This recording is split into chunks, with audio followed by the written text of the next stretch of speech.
Kunin niyo na yung mga gamit ninyo, anak. Alis na tayo dito. Mio, bakit di ka nagsabi na dadating ka? Sana nasundo ka namin sa airport. Tama na, Norma. Narinig ko na naman lahat eh. Sinungaling ka. Subukan mo pang lumapat ang mga kamay mo sa mga anak mo. Hindi ako magdadalawang isip na saktan ka. Sa kanino pa ba magmamana itong mga batan to? Kundi dito sa walang utang na loob nilang tatay. Para malaman mo, Mio, meron ka pang utang sa akin.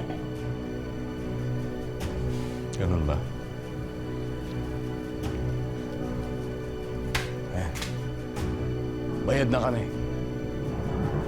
Huli na kayo. Mga anak, huli na kayo.